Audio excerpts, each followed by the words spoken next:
श्री गणेशाय नमः।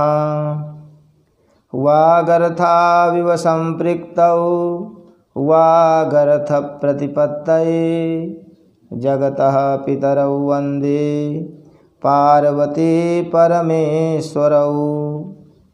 श्रीमद्भागवत महापुराण षष्ठम स्कंध 16वां अध्याय चित्रकेतु का वैराग्य तथा संकर्षण देव के दर्शन। ओम नमो भगवते वासुदेवाय। श्रीशुक उवाच अथ देवर्षि राजन् संपरेतं नृपात्मजं दर्शयित्वेति होवाच ज्ञातीनामनुशोचताम्। श्री सुखदेव जी कहते हैं, परीक्षित, तदनंतर देवर्षि नारद ने मृत राजकुमार के जीवात्मा को शोकाकुल स्वजनों के सामने प्रत्यक्ष बुलाकर कहा। देवर्षि नारद ने कहा, जीवात्मन, तुम्हारा कल्याण हो। देखो, तुम्हारे माता पिता सुहृद संबंधी तुम्हारे वियोग से अत्यंत शोकाकुल हो रहे हैं, इसलिए तुम अपने शरीर में आ जाओ और शेष आयु अपने सगे संबंधियों के साथ ही रहकर व्यतीत करो। अपने पिता के दिए हुए भोगों को भोगो और राज सिंहासन पर बैठो। जीवात्मा ने कहा, देवर्षि जी, मैं अपने कर्मों के अनुसार देवता, मनुष्य, पशु, पक्षी आदि योनियों में न जाने कितने जन्मों से भटक रहा हूँ। उनमें से ये लोग किस जन्म में मेरे माता पिता हुए। विभिन्न जन्मों में सभी एक दूसरे के भाई, बंधु, नाती पोती, शत्रु, मित्र, मध्यस्थ, उदासीन और द्वेषी होते रहते हैं। जैसे सुवर्ण आदि क्रय विक्रय की वस्तुएं एक व्यापारी से दूसरे के पास जाती आती रहती हैं, वैसे ही जीव भी भिन्न भिन्न योनियों में उत्पन्न होता रहता है। इस प्रकार विचार करने से पता लगता है कि मनुष्यों की अपेक्षा अधिक दिन ठहरने वाले सुवर्ण आदि पदार्थों का संबंध भी मनुष्यों के साथ स्थायी नहीं, क्षणिक ही होता है। और जब तक जिसका जिस वस्तु से संबंध रहता है, तभी तक उसकी उस वस्तु से ममता भी रहती है। जीव नित्य और अहंकार रहित है। वह गर्भ में आकर जब तक जिस शरीर में रहता है, तभी तक उस शरीर को अपना समझता है। यह जीव नित्य, अविनाशी, सूक्ष्म, जन्मादि रहित, सबका आश्रय और स्वयं प्रकाश है। इसमें स्वरूपतः जन्म मृत्यु आदि कुछ भी नहीं है। फिर भी यह ईश्वर रूप होने के कारण अपनी माया के गुणों से ही अपने आप को विश्व के रूप में प्रकट कर देता है। इसका न तो कोई अत्यंत प्रिय है और न अप्रिय, न अपना और न पराया, क्योंकि गुण दोष, हित अहित करने वाले मित्र शत्रु आदि की भिन्न भिन्न बुद्धि वृत्तियों का यह अकेला ही साक्षी है। वास्तव में यह अद्वितीय है। यह आत्मा कार्य कारण का साक्षी और स्वतंत्र है। इसलिए यह शरीर आदि के गुण दोष अथवा कर्म फल को ग्रहण नहीं करता, सदा उदासीन भाव से स्थित रहता है। श्री सुखदेव जी कहते हैं, वह जीवात्मा इस प्रकार कहकर चला गया। उसके सगे संबंधी उसकी बात सुनकर अत्यंत विस्मित हुए। उनका स्नेह बंधन कट गया और उसके मरने का शोक भी जाता रहा। इसके बाद जाति वालों ने बालक की मृत देह को ले जाकर तत्कालोचित संस्कार और और्ध्वदैहिक क्रियाएं पूर्ण की और उस दुस्त्यज स्नेह को छोड़ दिया, जिसके कारण शोक, मोह, भय और दुख की प्राप्ति होती है। परीक्षित, जिन रानियों ने बच्चे को विष दिया था वे बाल हत्या के कारण श्रीहीन हो गई थी और लज्जा के मारे आँख तक नहीं उठा सकती थी। उन्होंने अंगिरा ऋषि के उपदेश को याद करके मात्सर्यहीन हो यमुना जी के तट पर ब्राह्मणों के आदेशानुसार बाल हत्या का प्रायश्चित्त किया।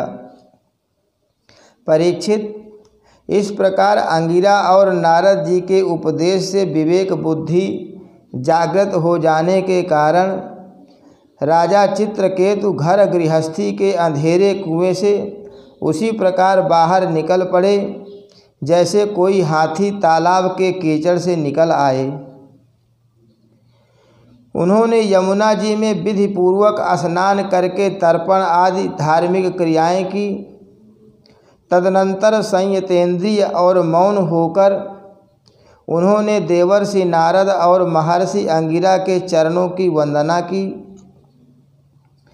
भगवान नारद ने देखा कि चित्रकेतु जितेंद्रिय, भगवत भक्त और शरणागत हैं, अतः उन्होंने बहुत प्रसन्न होकर उन्हें इस विद्या का उपदेश किया। देवर्षि नारद ने इस प्रकार उपदेश किया।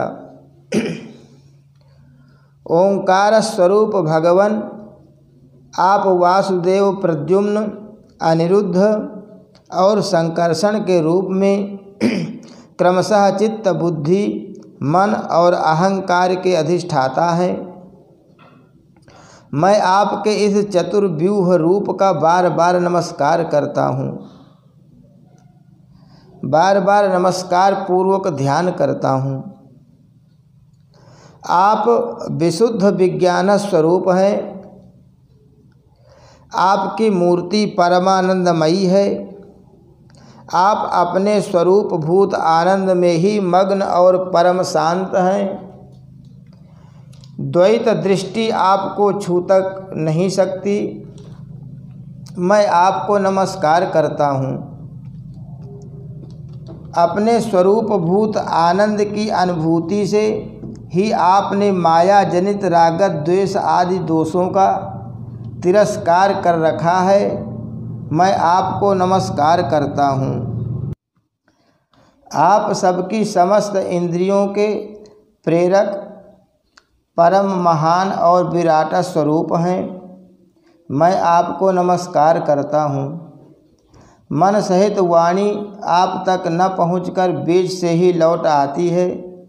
उसके उपरत हो जाने पर जो अद्वितीय नाम रूप रहित चेतन मात्र और कार्य कारण से परे की वस्तु रह जाती है, वह हमारी रक्षा करे। यह कार्य कारण रूप जगत जिनसे उत्पन्न होता है, जिनमें स्थित है और जिनमें लीन होता है, तथा जो मिट्टी की वस्तुओं में व्याप्त मृत्तिका के समान सब में ओतप्रोत है, उन परब्रह्म स्वरूप आपको मैं नमस्कार करता हूँ। यद्यपि आप आकाश के समान बाहर भीतर एक रस व्याप्त हैं, तथापि आपको मन, बुद्धि और ज्ञानेंद्रियाँ अपनी ज्ञान शक्ति से नहीं जान सकती और प्राण तथा कर्मेंद्रियाँ अपनी क्रिया रूप शक्ति से स्पर्श भी नहीं कर सकती। मैं आपको नमस्कार करता हूँ। शरीर, इंद्रिय, प्राण, मन और बुद्धि जागृत तथा स्वप्न अवस्था में आपके चैतन्यांश से युक्त होकर ही अपना अपना काम करते हैं, तथा सुषुप्ति और मूर्छा की अवस्था में आपके चैतन्यांश से युक्त न होने के कारण अपना अपना काम करने में असमर्थ हो जाते हैं। ठीक वैसे ही जैसे लोहा अग्नि से तप्त होने पर जला सकता है, अन्यथा नहीं। जिसे दृष्टा कहते हैं वह भी आपका ही एक नाम है। जागृत आदि अवस्थाओं में आप उसे स्वीकार कर लेते हैं। वास्तव में आपसे पृथक उनका कोई अस्तित्व नहीं है।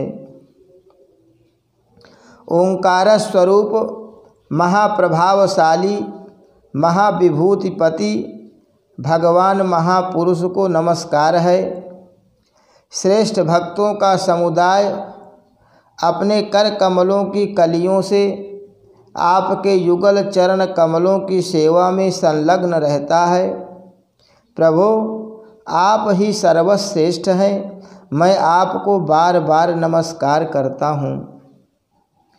श्री सुखदेव जी कहते हैं, परीक्षित, देवर्षि नारद अपने शरणागत भक्त चित्रकेतु को इस विद्या का उपदेश करके ब्रह्मर्षि अंगिरा के साथ ब्रह्मलोक को चले गए। राजा चित्रकेतु ने देवर्षि नारद के द्वारा उपदिष्ट विद्या का उनके आज्ञानुसार 7 दिन तक केवल जल पीकर बड़ी एकाग्रता के साथ अनुष्ठान किया।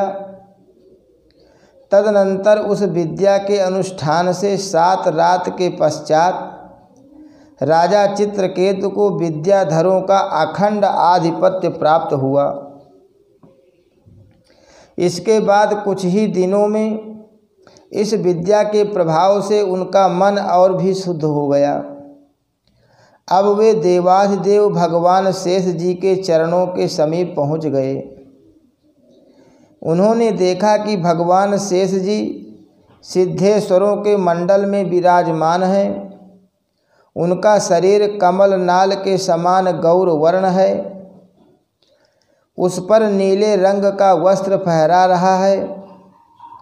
सिर पर किरीट, बाहों में बाजूबंद, कमर में करधनी और कलाई में कंगन आदि आभूषण चमक रहे हैं। नेत्र रत्नारे हैं और मुख पर प्रसन्नता छा रही है। भगवान शेष का दर्शन करते ही राजर्षि चित्रकेतु के सारे पाप नष्ट हो गए। उनका अंतःकरण स्वच्छ और निर्मल हो गया। हृदय में भक्ति भाव की बाढ़ आ गई। नेत्रों में प्रेम के आंसू छलक उठे। शरीर का एक एक रोम खिल उठा। उन्होंने ऐसी ही स्थिति में आदि पुरुष भगवान शेष को नमस्कार किया। उनके नेत्रों से प्रेम के आंसू टप टप गिरते जा रहे थे। इससे भगवान शेष के चरण रखने की चौकी भीग गई। प्रेमोद्रेग के कारण उनके मुँह से एक अक्षर भी नहीं निकल सका। वे बहुत देर तक शेष भगवान की कुछ भी स्तुति नहीं कर सके। थोड़ी देर बाद उन्हें बोलने की कुछ शक्ति प्राप्त हुई।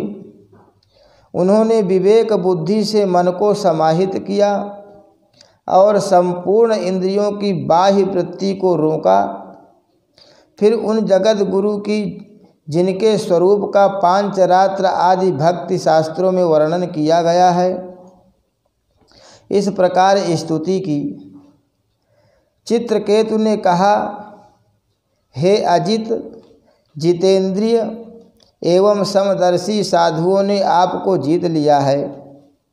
आपने भी अपने सौंदर्य, माधुर्य, कारुण्य आदि गुणों से उनको अपने वश में कर लिया है। अहो, आप धन्य हैं, क्योंकि जो निष्काम भाव से आपका भजन करते हैं, उन्हें आप करुणा परवश होकर अपने आप को भी दे डालते हैं। भगवान, जगत की उत्पत्ति, स्थिति और प्रलय आपके लीला विलास हैं। विश्व निर्माता ब्रह्मा आदि आपके अंश के भी अंश हैं, फिर भी वे पृथक पृथक अपने को जगत कर्ता मानकर झूठ मूठ एक दूसरे से स्पर्धा करते रहते हैं।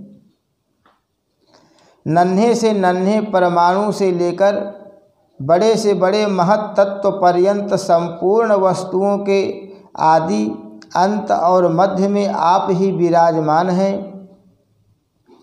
तथा स्वयं आप आदि अंत और मध्य से रहित हैं, क्योंकि किसी भी पदार्थ के आदि और अंत में जो वस्तु रहती है वही मध्य में भी रहती है। यह ब्रह्मांड कोश जो पृथ्वी आदि 1 से 1 10 गुने 7 आवरणों से घिरा हुआ है, अपने ही समान दूसरे करोड़ों ब्रह्मांडों के सहित आप में एक परमाणु के समान घूमता रहता है, और फिर भी उसे आपकी सीमा का पता नहीं है। इसलिए आप अनंत हैं। जो नर पशु केवल विषय भोग ही चाहते हैं, वे आपका भजन न करके आपके विभूति स्वरूप इंद्रादि देवताओं की उपासना करते हैं। प्रभो, जैसे राजकुल का नाश होने के पश्चात उसके अनुयायियों की जीविका भी जाती रहती है, वैसे ही क्षुद्र उपास्य देवों का नाश होने पर उनके दिए हुए भोग भी नष्ट हो जाते हैं। परमात्मन, आप ज्ञान स्वरूप और निर्गुण हैं, इसलिए आपके प्रति की हुई सकाम भावना भी अन्यान्य कर्मों के समान जन्म मृत्यु रूप फल देने वाली नहीं होती। जैसे भुने हुए बीजों से अंकुर नहीं उगते, क्योंकि जीव को जो सुख दुख आदि द्वंद्व प्राप्त होते हैं वे सत्वादि गुणों से ही होते हैं, निर्गुण से नहीं। हे अजित, जिस समय आपने विशुद्ध भागवत धर्म का उपदेश किया था, उसी समय आपने सबको जीत लिया, क्योंकि अपने पास कुछ भी संग्रह परिग्रह न रखने वाले, किसी भी वस्तु में अहंता ममता न करने वाले, आत्मा राम सनकादि परमर्षि भी परम साम्य और मोक्ष प्राप्त करने के लिए उसी भागवत धर्म का आश्रय लेते हैं। वह भागवत धर्म इतना शुद्ध है कि उसमें सकाम धर्मों के समान मनुष्यों की वह विषम बुद्धि नहीं होती कि यह मैं हूँ, यह मेरा है, यह तू है और यह तेरा है। इसके विपरीत जिस धर्म के मूल में ही विषमता का बीज बो दिया जाता है, वह तो अशुद्ध नाशवान और अधर्म बहुल होता है। सकाम धर्म अपना और दूसरे का भी अहित करने वाला है। उससे अपना या पराया किसी का कोई भी प्रयोजन और हित सिद्ध नहीं होता। प्रत्युत सकाम धर्म से जब अनुष्ठान करने वाले का चित्त दुखता है तब आप रुष्ट होते हैं, और जब दूसरे का चित्त दुखता है तब वह धर्म नहीं रहता, अधर्म हो जाता है। भगवान, आपने जिस दृष्टि से भागवत धर्म का निरूपण किया है वह कभी परमार्थ से विचलित नहीं होती। इसलिए जो संत पुरुष चर अचर समस्त प्राणियों में समदृष्टि रखते हैं वे ही उसका सेवन करते हैं। हे भगवान, आपके दर्शन मात्र से ही मनुष्यों के सारे पाप क्षीण हो जाते हैं। यह कोई असंभव बात नहीं है, क्योंकि आपका नाम एक बार सुनने से ही नीच चांडाल भी संसार से मुक्त हो जाता है। भगवान, इस समय आपके दर्शन मात्र से ही मेरे अंतःकरण का सारा मल धुल गया है। सो ठीक ही है, क्योंकि आपके अनन्य प्रेमी भक्त देवर्षि नारद जी ने जो कुछ कहा है वह मिथ्या कैसे हो सकता है। हे अनंत, आप संपूर्ण जगत के आत्मा हैं। अतएव संसार में प्राणी जो कुछ करते हैं वह सब आप जानते ही रहते हैं। इसलिए जैसे जुगनू सूर्य को प्रकाशित नहीं कर सकता, वैसे ही परम गुरु आपसे मैं क्या निवेदन करूं। भगवान, आपकी ही अध्यक्षता में सारे जगत की उत्पत्ति, स्थिति और प्रलय होते हैं। कुयोगी जन भेद दृष्टि के कारण आपका वास्तविक स्वरूप नहीं जान पाते। आपका स्वरूप वास्तव में अत्यंत शुद्ध है। मैं आपको नमस्कार करता हूँ। आपकी चेष्टा से शक्ति प्राप्त करके ही ब्रह्मा आदि लोकपालगण चेष्टा करने में समर्थ होते हैं। आपकी दृष्टि से जीवित होकर ही ज्ञानेंद्रियां अपने अपने विषयों को ग्रहण करने में समर्थ होती हैं।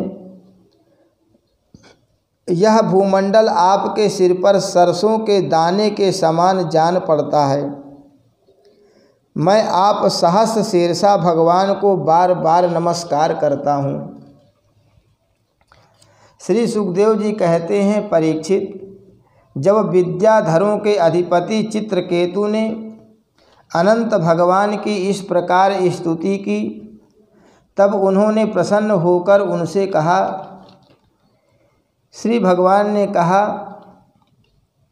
चित्रकेतो, देवर्षि नारद और महर्षि अंगिरा ने तुम्हें मेरे संबंध में जिस विद्या का उपदेश दिया है, उससे और मेरे दर्शन से तुम भली भांति सिद्ध हो चुके हो। मैं ही समस्त प्राणियों के रूप में हूँ, मैं ही उनका आत्मा हूँ और मैं ही पालन करता भी हूँ। शब्द ब्रह्म, वेद और परब्रह्म दोनों ही मेरे सनातन रूप हैं। आत्मा कार्य कारणात्मक जगत में व्याप्त है और कार्य कारणात्मक जगत आत्मा में स्थित है, तथा इन दोनों में मैं अधिष्ठान रूप से व्याप्त हूँ और मुझ में ये दोनों कल्पित हैं। जैसे स्वप्न में सोया हुआ पुरुष स्वप्नांतर होने पर संपूर्ण जगत को अपने में ही देखता है और स्वप्नांतर टूट जाने पर स्वप्न में ही जागता है तथा अपने को संसार के एक कोने में स्थित देखता है, परंतु वास्तव में वह भी स्वप्न ही है। वैसे ही जीव की जागृत आदि अवस्थाएं परमेश्वर की ही माया है। इस प्रकार जानकर सबके साक्षी मायातीत परमात्मा ही स्मरण करना चाहिए, परमात्मा का ही स्मरण करना चाहिए। सोया हुआ पुरुष जिसकी सहायता से अपनी निद्रा और उसके अतीन्द्रिय सुख का अनुभव करता है, वह ब्रह्म मैं हूँ, उसे तुम अपनी आत्मा समझो। पुरुष निद्रा और जागृति इन दोनों अवस्थाओं का अनुभव करने वाला है। वह उन अवस्थाओं में अनुगत दोनों होने पर भी वास्तव में उनसे पृथक है। वह सब अवस्थाओं में रहने वाला अखंड एक रस ज्ञान ही ब्रह्म है, वही परब्रह्म है।